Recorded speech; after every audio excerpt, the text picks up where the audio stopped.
Welcome to another edition of Horde History Talks. This episode is in partnership with Fort Atkinson's own Tuesday Club. I'm Marilee Lee, the director of the Horde Historical Museum and a member of Tuesday Club. Today I'm going to share the history of several women who left their mark on the modern town of Fort Atkinson. To quickly explain my use of the word modern, the Fort Atkinson area has human history that reaches back over 10,000 years ago. People have been living in our area since the Paleolithic era. There is an incredible depth to our area's history, with countless stories to share. However, today, we're focusing on the more recent past, and so when I describe something as modern, I mean having been built in the past 150 years. Quite often when studying the past, we learn the stories of men. We learn their names, their occupations, and so much more. We may or may not learn their wives' names. For example, what was Thomas Jefferson's wife's name? Benjamin Franklin's? And in case you can't think of it at this moment, it was Martha Jefferson and Deborah Franklin. It's not that Thomas or Benjamin were mean and wanted their wives to be in the background. No. If we blame anyone, we blame society's expectations of women. Society didn't expect women to be as publicly known as men. Women were to be at home, tending the household, caring for the family, and supporting their husbands. They were supposed to stay in the background. However, for some women, life didn't let them stay in the background. Ladies such as Mary Todd Lincoln, Abigail Adams, and Dolly Madison. We recognize all their names, right? But what about on a local level? Many towns have a couple of women in their past that have made an impact on the community. Generally, women who had the means, not to be crass, but meaning money, to make an impact by donating funds for the first library or helping to build the new church. They helped construct a part of the town, and the new building literally cements their legacy into the community. And while these women's impact was extremely helpful for the community, it still fit the societal definition of women remaining in the background.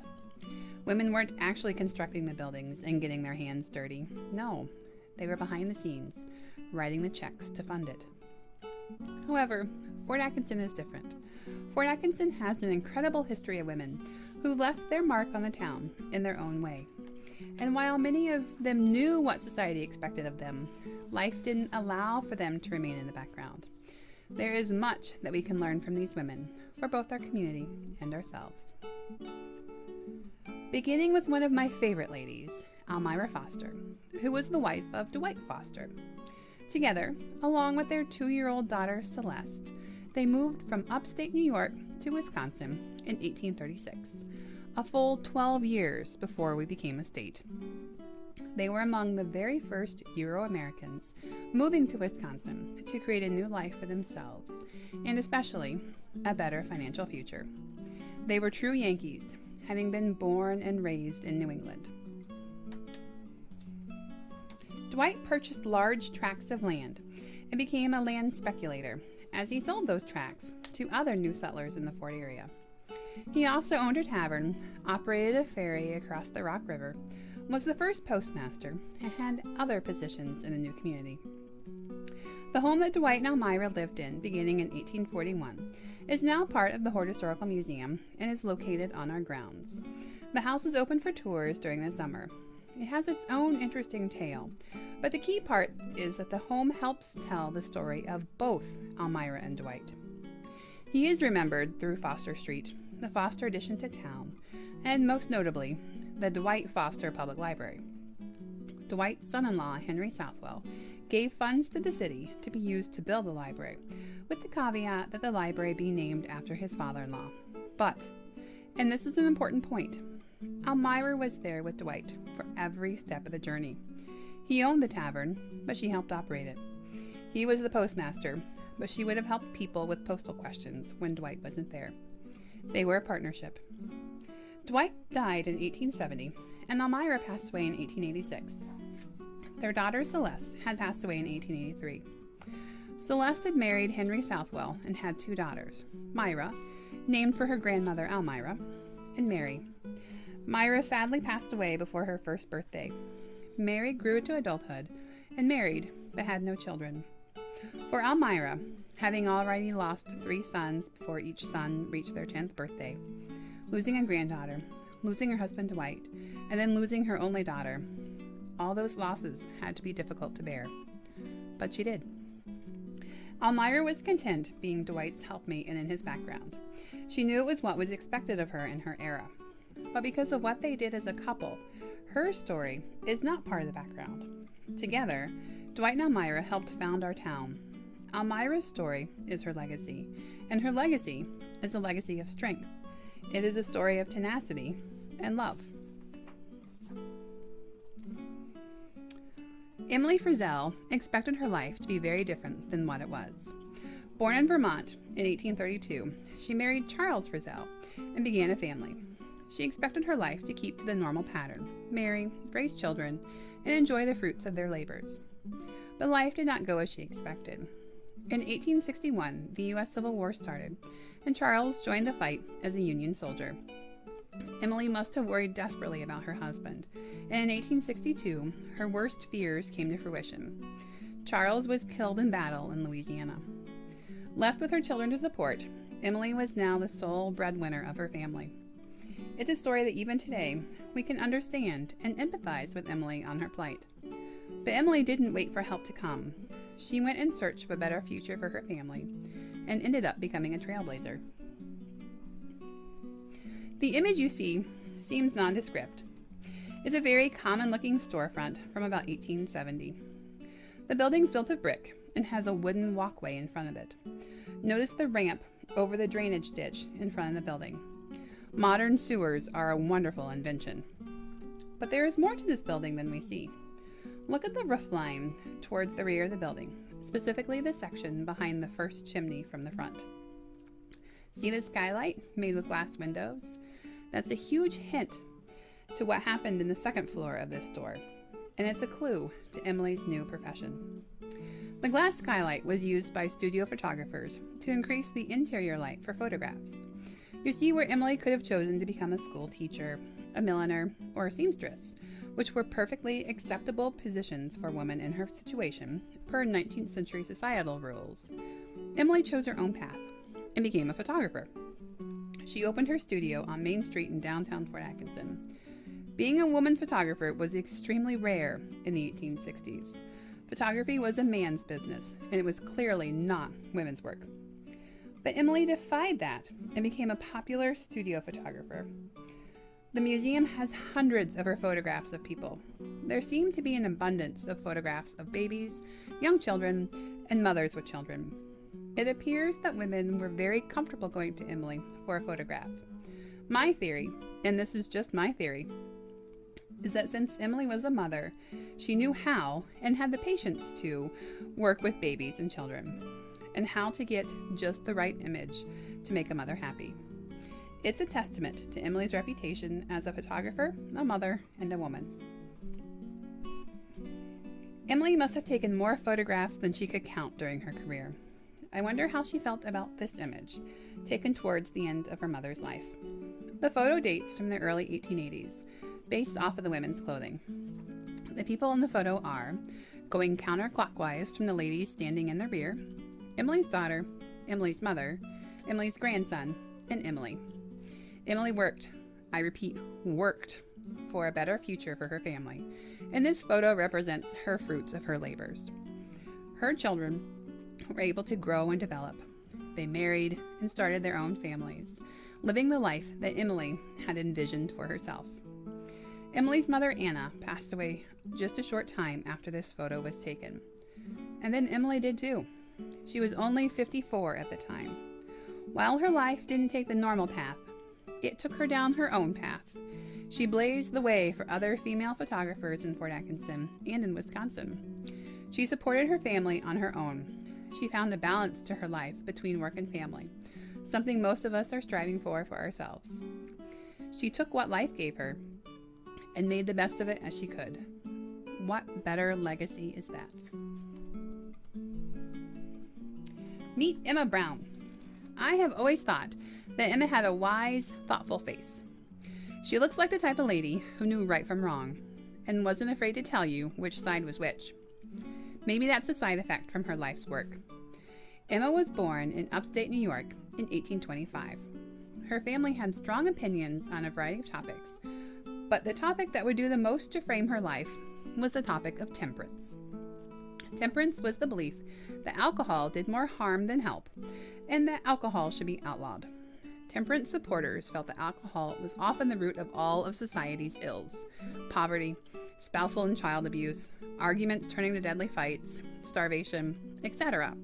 were all caused in some way by alcohol, and especially the overuse of alcohol. Drunkenness was abhorrent to temperance supporters. Emma's brother, Thurlow Weed Brown, felt that one way to encourage the growth in the numbers of temperance supporters was to print a newspaper that gave temperance supporters a source of ideas, information, and hope for their cause. He first started working for a temperance-focused paper in Cayuga, New York, called the Cayuga Chief. In 1856, Brown and his sister Emma started publishing the Chief in Fort Atkinson. The newspaper, renamed the Wisconsin Chief, was still focused on temperance and was intended to bring the temperance message to the wilds of Wisconsin. Remember, Wisconsin hadn't even been a state for a decade when they began publishing their paper here. It was an uphill climb to encourage Wisconsinites who enjoyed imbibing to stop enjoying their beer. It would still be a struggle today. The Wisconsin Chief had offices on West Milwaukee Avenue. The image shows that their sign also said print jobs.